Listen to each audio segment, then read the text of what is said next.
Hey everyone, and welcome to today's video. So you can see scruffy clothes can mean only one thing. We've got another job to do on a Mini. So today's job is all around the further transformation of this convertible. So you can see already in the last couple of videos we've got the aero side skirts on, we've got an aero front end, we've fixed the smoked up headlights, and we've even got oil and grease because I was just taking the engine out of the R50 over there. That's all done, so I was quite happy with that.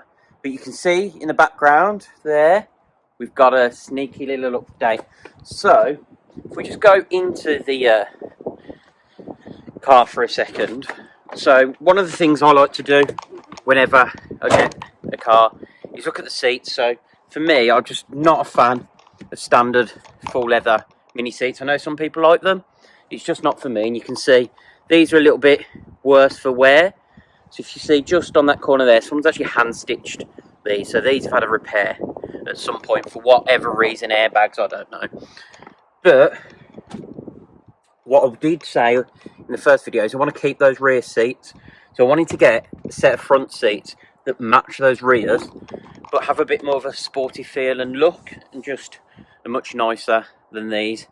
Hence the seats I've got over there. So in the past I've had bucket seats. So in the green R53 I had fixed Corbo seats in there. They weren't the most comfortable at all. Obviously in the F56 we've gone with the JCW F56 seats, which are really nice. And for anyone that knows their Minis, there's two more JCW seats that you can really consider. There are a few different variations. I know they did some Recaros and things like that over the ages, but for me, you've got the first gen Sparcos that have the JCW logo in the headrest. Then you have the second gen Recaro CS Sportsters. So they're really nice seats. But I've had a few sets of those now, and one of the sets I've not owned is a set of first gen JCW seats. So I've had Sparco Milanos. If anyone remembers my grey R53 all those years ago, I'll put a picture now. I did have Sparco Milanos. They're the seat that the JCW first gen seats are actually based off, from what I understand, and I'm sure someone will correct me. They were black rather than this sort of Mini. This Mini's sort of a grey with a little hint of blue in it. It's sort of charcoal-y. It's not black like other cars. So I wanted to make sure that I get the right version this time. So I've picked up a set of seats. They're not the cheapest because they are rare. Like, you don't see many of these seats come up for sale. So they were stored in the back of a garage for many years in sort of a workshop. So they were dusty, grimy, covered in oil. There's damage to the leather on some of the bolsters and things like that.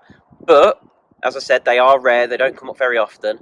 And I've sort of known over the years that unless they're absolutely destroyed, you can bring things back to life, especially with leather seats. So what I have done is I've recorded sort of a video that will go live after this one, which is basically me cleaning those seats and repairing some of the marks and scuffs and scratches on them. So there still are a few things like the lumbar support knobs and things like that that are missing off them, but I've got a contact that I'm working with. Mini don't make them anymore, Sparco don't make them anymore, but there potentially are knobs off of the Sparco seats that fit those.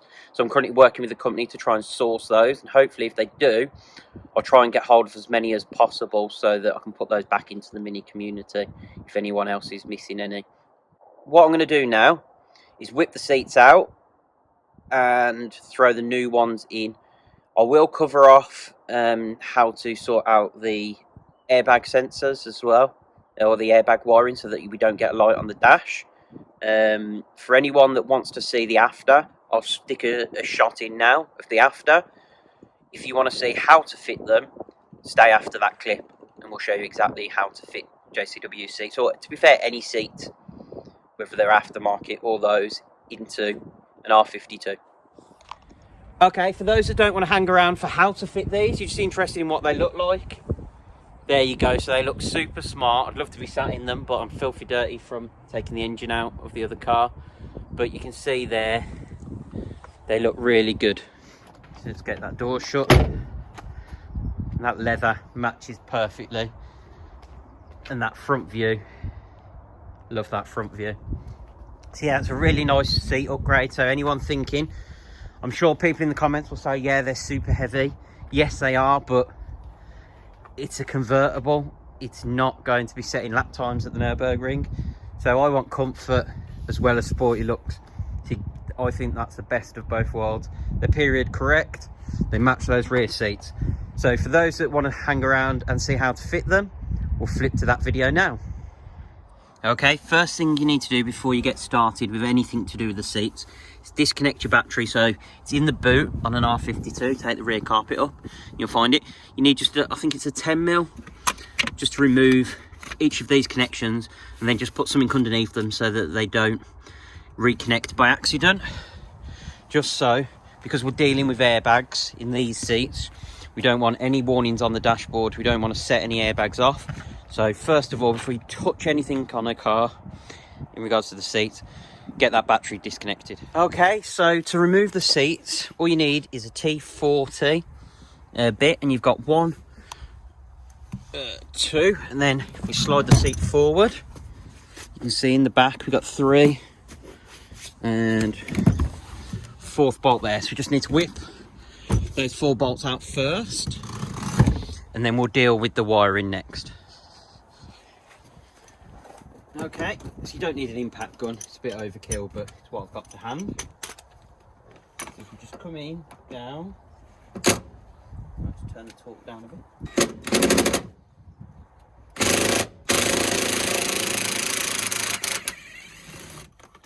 Okay, so that's one bolt out.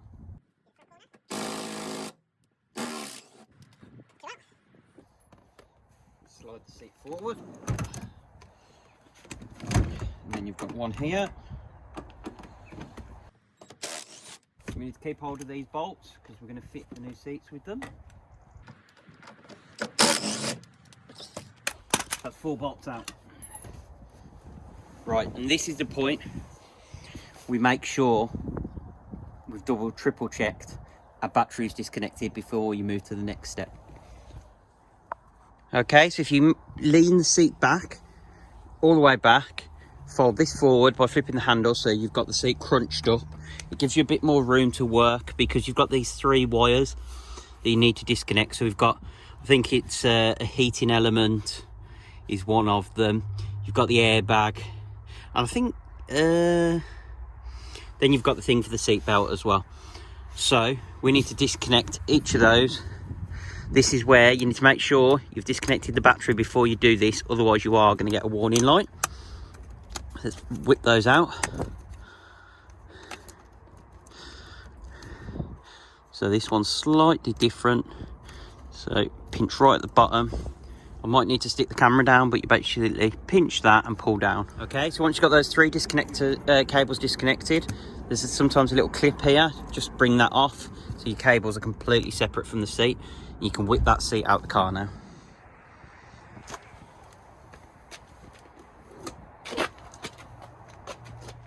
Okay, so as you can see, we've got plenty of room for activities in this side of the car now. We need to deal with that wiring because those seats don't come with airbags in them. So there's a little trick that we need to do. There's a couple of ways you can do it. You can have someone code the car so it doesn't put any airbag warning lights, or you can put a resistor into the block down there. So I'll talk you through that process now. Okay, so it looks like the previous owner had a dog, so I'm going to give this a quick hoover before we whip the seats in. But you can see we've got these 3 connectors. So that's to do with your seat belt. That pre-tensioner, that's what I was trying to think. That's to do with your heated seat element, if I remember rightly. We don't need to do anything with either of those. So that blue one will reconnect to your new seats, but we've got this yellow one. This is for the airbag in the seat. Now you can buy things on eBay that connect to this. That's worth looking at. So the other option you've got is to buy resistors. So something like this, a little bit of wire with a resistor in it. It just tricks it into thinking that it's still connected, and all you do is poke it in. Just poke that into each of the holes. Right. You can feel, straighten it out, you can feel it sort of clicking, making contact. It can sort of slip in, and that's a good feeling. You might want to trim these off if they're a bit long. Yeah, I think I'm going to trim the cable down a bit. But what you want to do is just make sure it's not take too much off. Right, just try to straighten those out. There you go, so we've trimmed those down a bit. And again, all we're doing is try and poke them both in at the same time. You can sort of feel it gripping. Okay. So as long as that's got a good connection, you can then get a bit of tape.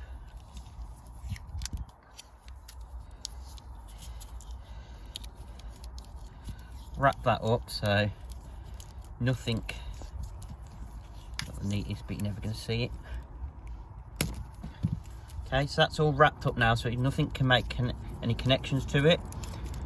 And we'll show you the seating next.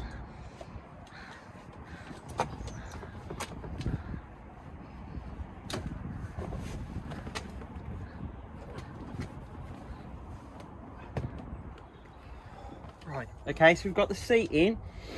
All we've got to do, reconnect the blue cable. And then the rest of them aren't going to be used. So I might actually hold that with my head, reconnect that. And then we can make sure when the seat's in place that those other extra wires that aren't connected won't get caught anywhere. Let's chuck the seats in. Now they're on R52 runners, so I'm hoping there's no difference. I don't think there is, but we'll know now when we try and put the bolts in. Okay, so it's going to be a little bit tighter, but we should be able to still get things in. Right, let's get that first bolt in.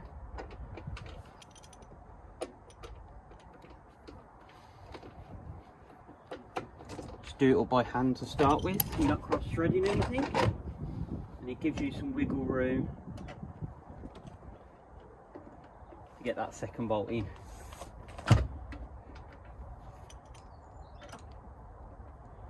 Okay, so what we'll do now, we'll get those done up. That's two.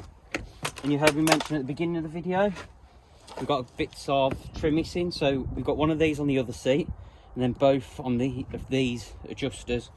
So hopefully I can source some of those. If not, I'm sure we can manufacture something to work with these, but I wasn't going to let that put me off. We slide the seat all the way back. Interesting, not that I'm ever going to have it all the way back, but it does hit in a convertible, this pillar, but you never, that's literally against the back seat. So unless you've got gigantic legs, I don't think you're ever going to go this far back. There'll be an issue. So let's get the front bolts in. That's what I think I'll do. Tilt that back or forwards. Ooh. There they go. Far enough back to be able to get the front bolts in. That could be interesting. Because you don't have that issue on a hatch. We could have that issue.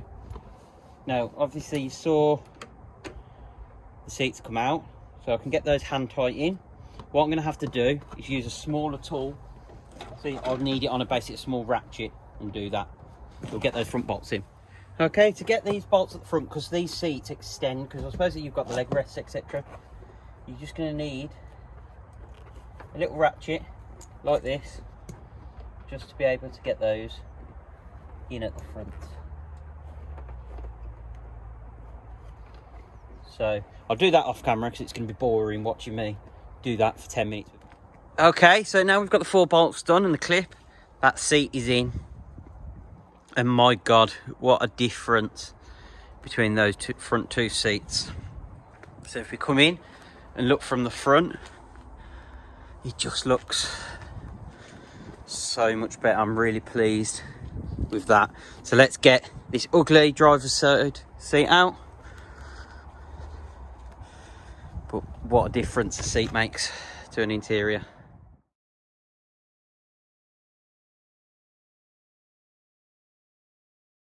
Boom, and just like that, we've got new seats. So as you can see, the leather matches the rear seats, and they look super smart. So I want to give them another bit of a protection and a balm, because I've been working on them in the dark garage. Actually, now they're in the daylight, you can see a couple of patches I've missed, but super pleased with those. I mean, that front end view, looking in from there, looks nice and aggressive. They're going to help hold you in nicely on the road as well. But because they're OEM seats, they're not fixed buckets, they just have that extra level of comfort that some of the aftermarket versions of the same Sparker seats don't have. So they've got recline and lumbar support as well. So I'll put a bit of an update in a future video when I get hold of some of the plastic trim bits for these that are missing. So if anyone else has got a set of seats like this, some early JCW ones, then they'll be able to get the same parts. Okay, so once all your wires and everything are connected under your seat, reconnect that battery in the boot, start your car, and if you've done it correctly, you'll have no warning light. So that's just a handbrake warning light that's on the dash. There's no warning lights that would work. Now if you feel nervous that you might get that wrong, get it to a professional and get them to do it. Don't try it if you feel nervous. But honestly, it was as easy as I showed in the video, just getting those resistors in and tape them in place. Now, however much I would love to finish the video sat inside these really comfortable, nice looking seats, I'm filthy dirty from taking that engine out, so there's no way I'm getting into that car until I've got changed. But they look really good. They look super comfortable. I mean, I've sat in them previously, so I know how comfortable they are. And they're certainly no fixed bucket seat. They are really nice to sit in as well. And I just love the fact that they match those rears, so I don't even need to change those rears. They don't look odd because the leather's exactly the same. So it doesn't look like I should have the JCWs in the back. Yes, it'd be nice, but considering they go £1,500 just for the rear seats alone, I'm quite happy to stick with these and keep those OEM leathers in the back. So if you found today's video useful, please hit that thumbs up button, subscribe, hit the notification bell so you get alerts every time we have new content for the R52, F56 and Paceman. Thanks for watching, and we'll see you in the next video.